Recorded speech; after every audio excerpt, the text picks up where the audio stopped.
മഴത്തോരും മുൻപ് എന്ന സീരിയലിൽ ഉടൻ വരുവാൻ പോകുന്ന മറ്റൊരു അടിപൊളി എപ്പിസോഡിലേക്ക് വീണ്ടും പോവുകയാണ്. രാവിലെ എഴുന്നേറ്റപ്പോൾ മുതൽ അലീനയ്ക്ക് ശാരീരികമായി അത്ര സുഖമില്ല. ചെറിയ തലവേദനയുമുണ്ട്. അപ്പോൾ തന്നെ നല്ല ക്ഷീണവും തോന്നിക്കുന്നുണ്ട്. തലവേദന അല്പം കടുക്കുവാൻ തുടങ്ങിയപ്പോഴേക്കും അലീന മുറിയിൽ നിന്നിറങ്ങിയിട്ട് കൃഷ്ണജയുടെ അരികിലേക്ക് ചെല്ലുന്നുണ്ട്. എന്നിട്ട് ചോദിക്കുകയാണ്, കൃഷ്ണമോളെ, ബാം ഇരിപ്പുണ്ടോ നിന്റെ കയ്യിൽ? വിക്സ് മതിയോ ചേച്ചി? എന്തെങ്കിലും മതി. ശരി, ഞാൻ നോക്കട്ടെ.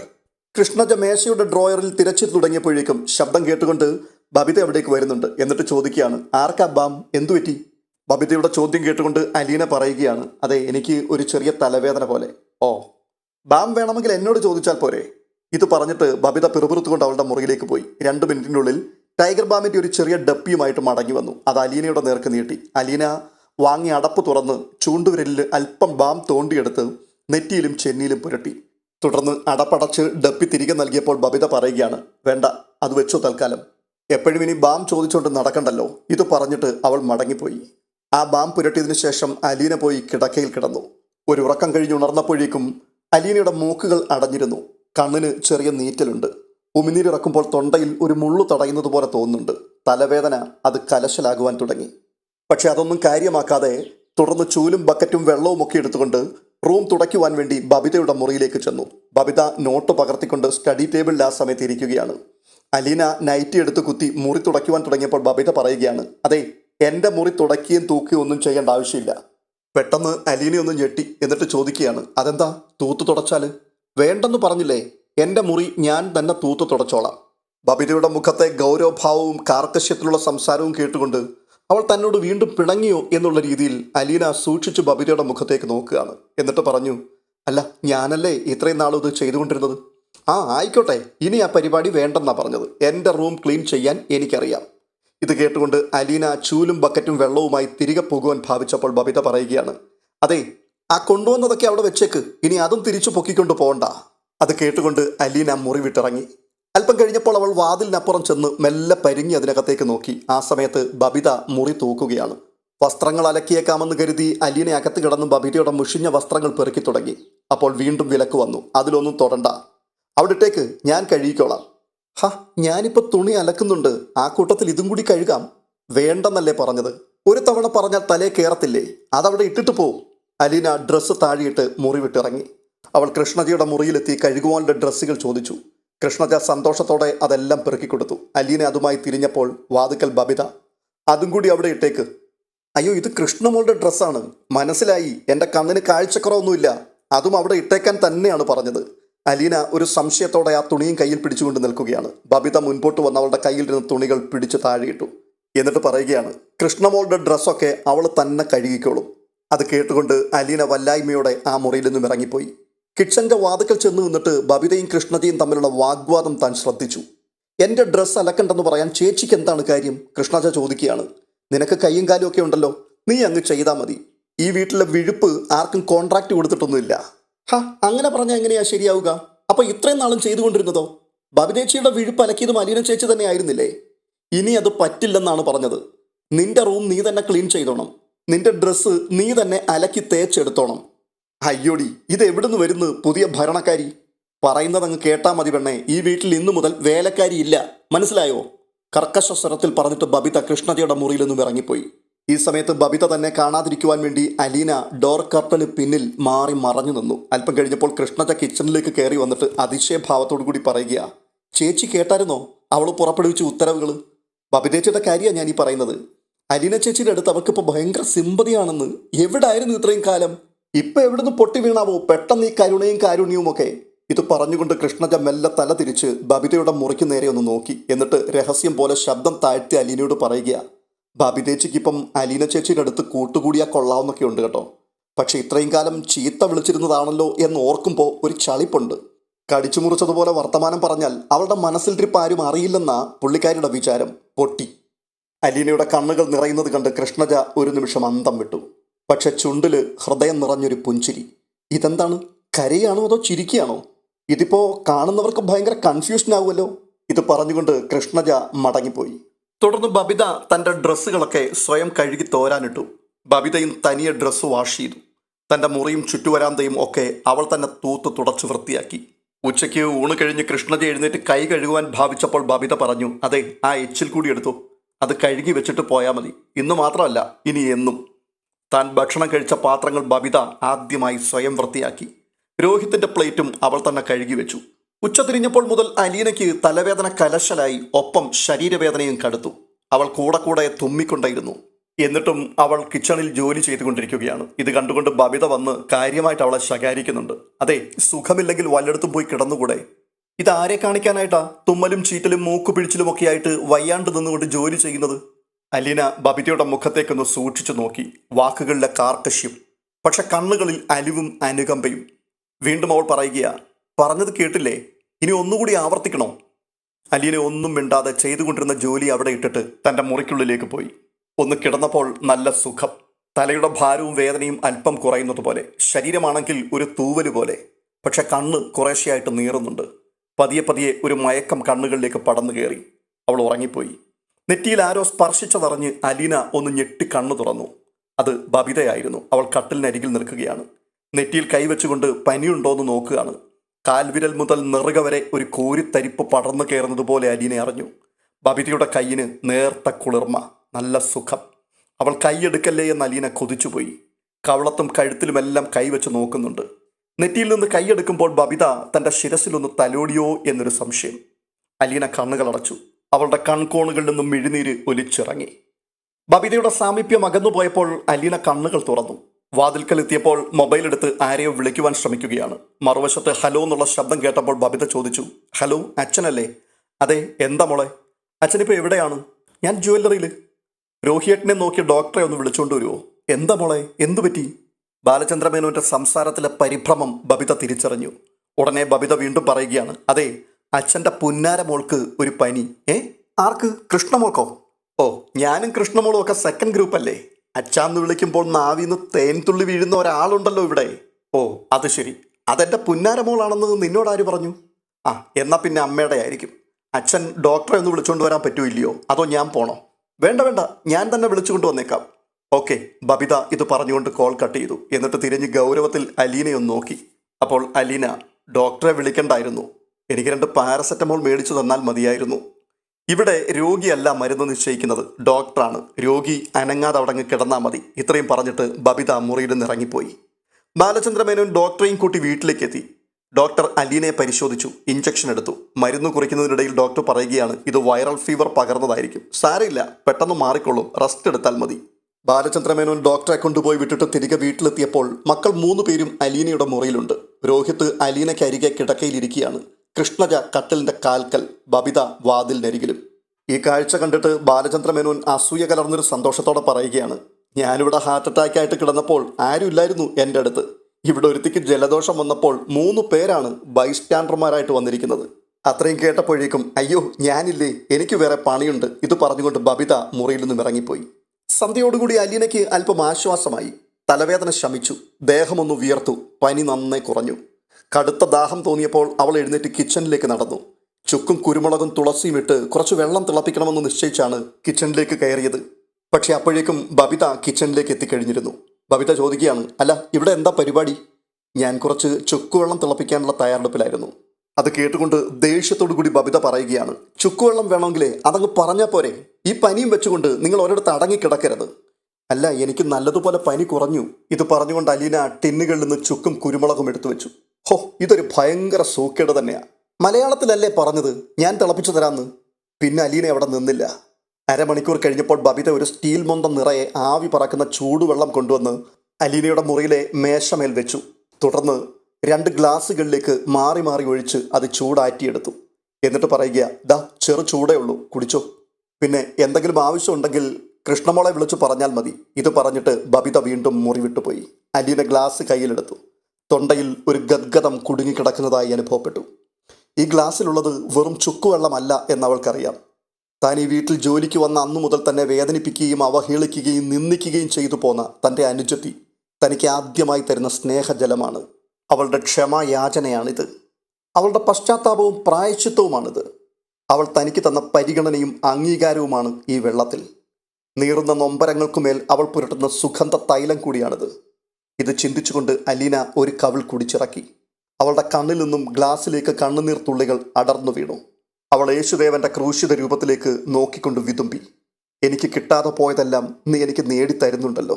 എൻ്റെ അമ്മയെ കൂടി എനിക്ക് തരുമോ? മൂകമായി അലീന കേണു. അല്പനേരങ്ങൾക്ക് ശേഷം അലീന ജനാലയിലൂടെ പുറത്തേക്ക് നോക്കിക്കൊണ്ട് കട്ടിലിന്റെ ക്രാസിയിലേക്ക് ചാരി വെച്ച തലയണയിൽ ചാഞ്ഞു കിടക്കുകയാണ്. കൃഷ്ണജ മുറ്റം തൂക്കുന്നത് അവൾക്ക് കാണാം. അവൾക്ക് ആ പണി നല്ല വശമില്ല എന്ന് ജോലി ചെയ്യുന്നത് കണ്ടാലേ അറിയാം. അച്ഛൻ സിറ്റ് ഔട്ടിൽ നിന്ന് പത്രം വായിക്കുന്നതും അലീനയ്ക്ക് കാണാമായിരുന്നു. ഇടയ്ക്ക് അച്ഛൻ കൃഷ്ണജിയോട് പറയുന്നത് കേട്ടു, ഒരാൾ ഒരു ജോലി ചെയ്യുന്നത് എങ്ങനെയാണെന്ന് ആദ്യം കണ്ടുപഠിക്കണം, എന്നിട്ട് വേണം ചെയ്യാൻ. പിന്നെ ഞാനിനി മുറ്റമടിക്കുന്നതിന് എവിടെയാണ് കോച്ചിങ് ഉള്ളതെന്ന് അന്വേഷിച്ചു പോകാം. അതിൻ്റെ എൻട്രൻസ് പാസ്സായിട്ട് വേണമല്ലോ ഇതൊരു സ്ഥിരം തൊഴിലായിട്ട് എനിക്ക് സ്വീകരിക്കാൻ. കൃഷ്ണജിയുടെ മറുപടി കേട്ടിട്ട് അലീനയ്ക്ക് ചിരി പൊട്ടി. ഈ സമയത്ത് കിടക്കയ്ക്കപ്പുറത്ത് നിന്നുകൊണ്ട് കട്ടൻ കാപ്പി എന്നുള്ള ശബ്ദം കേട്ടുകൊണ്ട് അലീന തിരിഞ്ഞു നോക്കി. ബബിതയാണ്. ബബിത ചോദിക്കുകയാണ്, ഇതെന്താ തനിയെ കിടന്ന് ചിരിക്കുന്നേ? പനിയും കൂടെ പിടിച്ചപ്പോൾ വട്ടും വന്നോ? ബബിത ആരോടൊന്നില്ലാതെ ചോദിച്ചുകൊണ്ട് കട്ടൻ കാപ്പിയുടെ ഗ്ലാസ് ടീപ്പോയിലേക്ക് വെക്കാൻ ഭാവിക്കുകയാണ്. അപ്പോഴേക്കും അലീന ഇങ്ങ് തന്നേക്ക് എന്ന് പറഞ്ഞ് കൈ നീട്ടി. ഒന്ന് മടിച്ച ശേഷം ബബിത അവളുടെ കയ്യിലേക്ക് തന്നെ ഗ്ലാസ് നീട്ടിക്കൊടുത്തു. അത് വാങ്ങിയിട്ട് അലീന നന്ദി നിറഞ്ഞ സന്തോഷത്തോടെ ബബിതയെ ഒന്ന് നോക്കി. അവൾ അതൊന്നും ശ്രദ്ധിക്കാത്ത മട്ടിൽ അലസമായി ചോദിക്കുകയാണ്, അതെ, ഡ്രസ്സ് വല്ലതും വാഷ് ചെയ്യാനുണ്ടോ? എനിക്കോ? പിന്നല്ലാതെ എനിക്കാണോ? ഇന്ന് സാറ്റർഡേ അല്ലേ? ഞങ്ങൾ ഇന്ന് വാഷിംഗ് ആൻഡ് ക്ലീനിങ് ഡേ ആയിട്ട് തീരുമാനിച്ചിരിക്കുകയാണ്, ഞാനും കൃഷ്ണയും. എൻ്റെ ഡ്രസ്സുകളൊക്കെ ഞാൻ അലക്കിക്കോളാം ബബിതേ. അതെന്താ, ഞങ്ങൾ അലക്കിയാൽ തേഞ്ഞു പോവോ? ഏയ്, അതുകൊണ്ടല്ല. എൻ്റെ ഈ മുഷിഞ്ഞ ഡ്രസ്സുകളൊക്കെ ഒരുപാട് എളിമ അങ്ങ് കാണിക്കല്ലേ.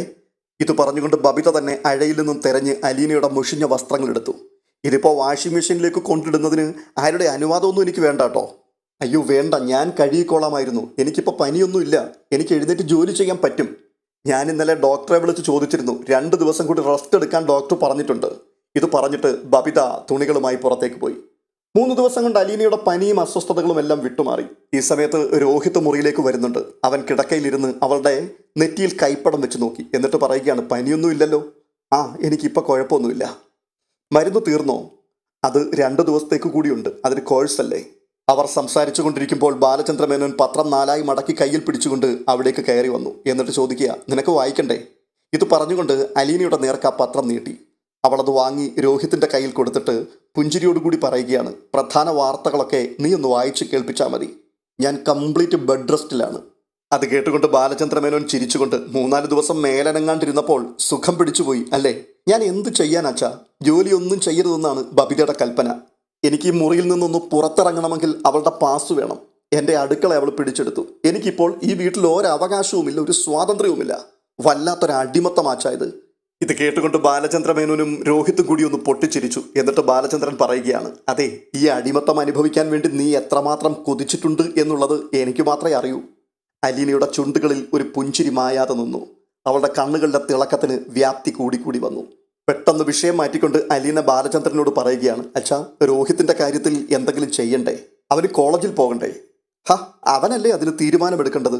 അപ്പോൾ രോഹിത്ത്, എന്തായാലും ഈ സെമസ്റ്റർ പോയി. അതങ്ങനെ അങ്ങ് പോട്ടെ. ഈ സെമസ്റ്റർ എങ്ങോട്ട് പോയെന്ന്? ചുമ്മാ ഒഴിഞ്ഞു മാറാൻ നോക്കല്ലേ മോനെ. ഒന്നും എങ്ങോട്ടും പോയില്ല. അച്ഛൻ വേണ്ട ഏർപ്പാട് ചെയ്താൽ മതി. ബാക്കിയുള്ളതൊക്കെ നമുക്ക് പിന്നാലെ നോക്കാം. അലീനയുടെ വാക്ക് കേട്ടുകൊണ്ട് രോഹിത് വീണ്ടും പറയുകയാണ്, എനിക്ക് കോളേജിൽ പോകാനുള്ള ധൈര്യമായിട്ടില്ല ഇതുവരെ. അത് കേട്ടുകൊണ്ട് ലേശം പരിഹാസ ധ്വനിയിൽ അലീന പറയുകയാണ്, അങ്ങനെയാണെങ്കിലേ ഞാനും വരാം കോളേജിൽ, ഒരു ധൈര്യത്തിന്. എന്താ? കളിയാക്കുകയൊന്നും വേണ്ട ചേച്ചി. ചേച്ചി കൂടെ വന്നാൽ എനിക്ക് ധൈര്യം കുറച്ച് കൂടും. ഒരാഴ്ചത്തേക്ക് മാത്രം വന്നാൽ മതി. അങ്ങനെയാണെങ്കിൽ ഞാൻ ഓക്കെ. അയ്യടാ, അംഗൻവാടി പഠിക്കുന്ന കുട്ടിയല്ലേ, എന്നും കയ്യെ പിടിച്ച് കൊണ്ടുവിടാനും കൊണ്ടുവരാനും. ഞാൻ എവിടെയെല്ലാം നിന്റെ കൂടെ വന്നു. അമ്പലത്തിൽ 3 തവണ വന്നില്ലേ? നമ്മൾ ടൗണിൽ എത്ര പ്രാവശ്യം പോയി? വൈകുന്നേരം വെറുതെ നടക്കുവാൻ എത്ര പ്രാവശ്യം പോയി? എന്നിട്ടും കിട്ടാത്ത ധൈര്യം ഇനി എവിടുന്ന് കിട്ടാനാടാ? ചേച്ചി വിചാരിക്കുന്നത് പോലെ അല്ല കോളേജിലെ കാര്യം. കോളേജ് ആവുമ്പോൾ ഞാൻ ആരെയൊക്കെ ഫേസ് ചെയ്യണം? പ്രിൻസിപ്പൽ, ടീച്ചേഴ്സ്, പിന്നെ എൻ്റെ ബാച്ചിലുള്ള കുട്ടികൾ, അല്ലാതെ അവിടെ പഠിക്കുന്ന കുട്ടികൾ. എടാ, ഒരു ദിവസത്തെ പ്രശ്നമല്ലേ ഉള്ളൂ. അച്ഛൻ കൂടെ വരാതിരിക്കില്ല. അധ്യാപകരോടും പ്രിൻസിപ്പലിനോടുമെല്ലാം അച്ഛൻ സംസാരിക്കും. അത് കേട്ടുകൊണ്ട് ബാലചന്ദ്രമേനോൻ, നീ വിചാരിക്കുന്നത് പോലെ അത്ര ഈസി അല്ല മോളെ കാര്യങ്ങൾ. ക്രിസ്ത്യൻ മാനേജ്മെൻറ്റ് കോളേജാണ്. ദുഷ്പേരുണ്ടായ ഒരു സ്റ്റുഡൻറ്റിനെ അവരവിടെ തുടരാൻ അനുവദിക്കുമെന്ന് കരുതുവാൻ ഒരിക്കലും പറ്റില്ല. ഇത്രയൊക്കെ കോളിളക്കമുണ്ടായ ഒരു കേസല്ലേ. നമ്മൾ അങ്ങനെ വിട്ടുകൊടുക്കരുത്. ഇനി വേറൊരു എഞ്ചിനീയറിംഗ് കോളേജിൽ ചേർന്ന് പഠിക്കുക എന്നൊക്കെ വെച്ച് കഴിഞ്ഞാൽ ഉടനെ നടക്കുന്ന കാര്യമല്ല. അതുമല്ല, പരീക്ഷയാണ് വരാൻ പോകുന്നത്. അച്ഛൻ പ്രിൻസിപ്പലിനെ ചെന്ന് കണ്ട് കാര്യമായിട്ടൊന്ന് സംസാരിക്കുക. അലീന ബാലചന്ദ്രനെ നിർബന്ധിക്കുകയാണ്. ഒടുവിൽ ഞാൻ എന്തായാലും പോയി കാണാമെന്ന് പറഞ്ഞുകൊണ്ട് ബാലചന്ദ്രൻ മുറി വിട്ടു പോവുകയാണ്. അപ്പോൾ രോഹിത്തിനോട് വീണ്ടും അലീന, നീ ധൈര്യമായിട്ടിരിക്കടാ, നമ്മൾ ഒത്തുപിടിച്ചാൽ ഏത് കാര്യവും സാധിക്കും. 8 മണിയോടുകൂടി ശിവശങ്കര മേനോന്റെ കാർ കടപ്പാട്ടൂരെ വീട്ടിലെത്തി. അതും അലീന ജനാലയിലൂടെ കണ്ടു. ശിവശങ്കര മേനോൻ കാറിൽ നിന്നിറങ്ങി സിറ്റ് ഔട്ടിന് നേർക്ക് നടന്നു വരുന്നു. തുടർന്ന് ഡോർ ബെല്ലടിക്കുന്നു. ബബിതയാണ് വാതിൽ തുറന്നത്. ശിവശങ്കര മേനോനെ കണ്ട് അവൾ അത്ഭുതം കോറി. അങ്കിളിന് ഈ വീടും വഴിയുമൊക്കെ അറിയാം അല്ലേ?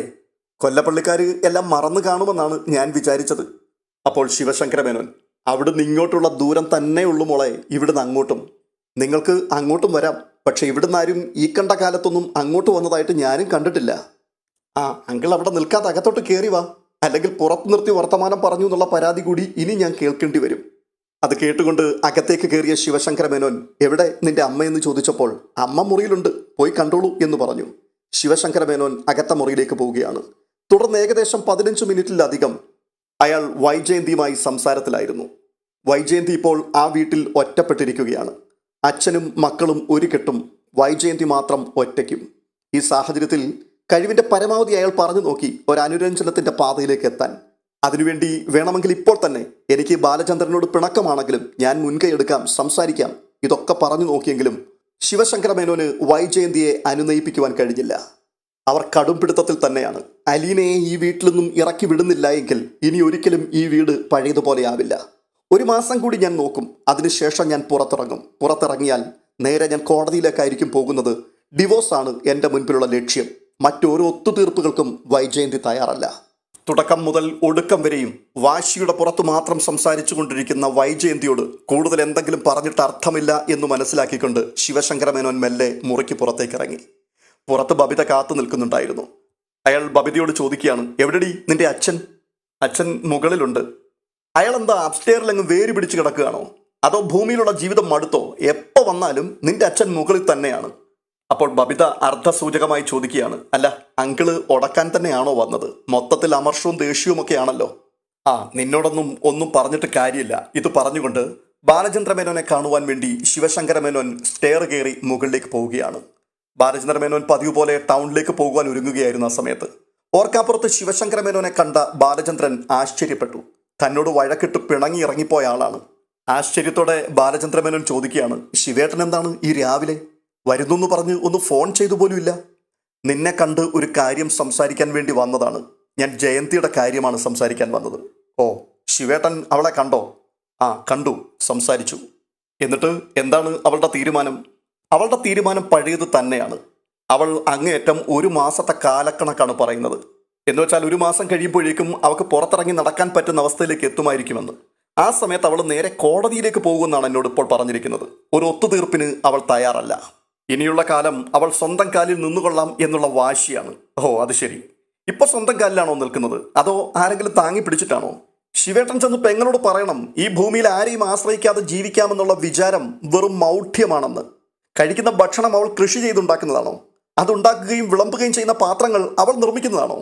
അവളുടെ ഉടുതുണി അവൾ നെയ്യുന്നതാണോ? അവൾ കഴിക്കുന്ന മരുന്നുകൾ അവളുടെ അമ്മാവന്റെ ഫാക്ടറിയിൽ നിന്നുണ്ടാക്കുന്നതാണോ?